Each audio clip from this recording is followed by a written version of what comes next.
Hello friends, तो आज हम एक सवाल सॉल्व करेंगे जो कि डीएसओ पे बेस्ड होगा। क्योंकि हमारा एग्ज़ाम्स आ रहा है 4 सितंबर को होने वाला है इसरो का एग्ज़ाम।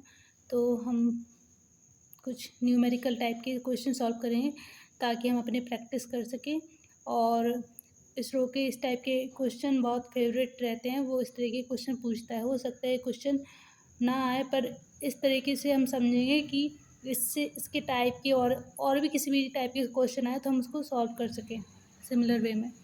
तो क्वेश्चन है, what should be the memory size of a digital storage oscilloscope to be able to record a transient of 10 seconds with a time resolution of 200 microsecond.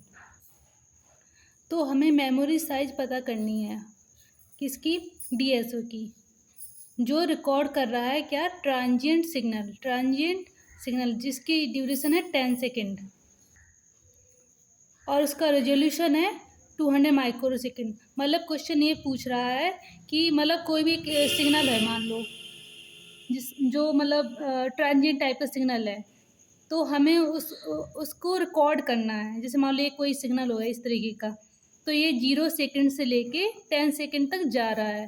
तो ये ट्रांजिएंट का मतलब ही होता है कि मतलब एक तरीके से क्षणिक वैल्यू, इंस्टेंट वैल्यू, पर वो किस तरीके का उसका पैटर्न बन रहा है, क्या है, हमें उसको पता करना है, हमें उसको रिकॉर्ड करना है। इसलिए हमने क्या किया, मतलब जो उसका डीएसओ का रेजोल्यूशन है वो 200 माइक्रोसेकेंड है।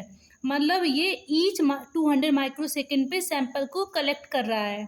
ठीक है, तो इस हिसाब से हमें कितनी मेमोरी चाहिए होगी 10 सेकेंड में, उस सिग्नल को रिकॉर्ड करने में कितनी मेमोरी चाहिए होगी जिसका रेजोल्यूशन 200 माइक्रोसेकेंड है। मतलब वो ईच 200 माइक्रोसेकेंड में अगर डेटा को स्टोर कर रहा है तो कितनी मेमोरी चाहिए होगी। तो इसका सिंपल सा कॉन्सेप्ट ये है कि अगर 10 सेकेंड के लिए हमें पता करना है तो टोटल टाइम में से सैंपल वाला अगर हम टाइम डिवाइड कर देंगे तो हमें कितने सैंपल लेने पड़ेंगे, वही तो हमारी मेमोरी साइज होगी। तो सैंपल से पता करेंगे, जैसे मान लो अगर हमारे 10 सेकेंड टोटल टाइम पीरियड है और अगर हमने 200 का डिवीजन कर दिया इसमें, तो क्या होगा कि 10 डिवाइड बाई 200 माइक्रो सेकेंड है, उसको माइक्रो सेकेंड यानी कि 10⁻⁻⁶, 10 डिवाइड बाई 200 इंटू 10⁻⁶। अब हम इसको क्या करेंगे, 3 जीरो यहाँ पे ले लेंगे, मान लो 1 2 3 और 3 यहाँ पे ऐसे लिख दिए। 200, 2 बिंदी से 2 बिंदी कैंसिल और 2 से ये 5, यानी कि 50,000 सैंपल, 50,000 सैंपल्स हम रिकॉर्ड करेंगे।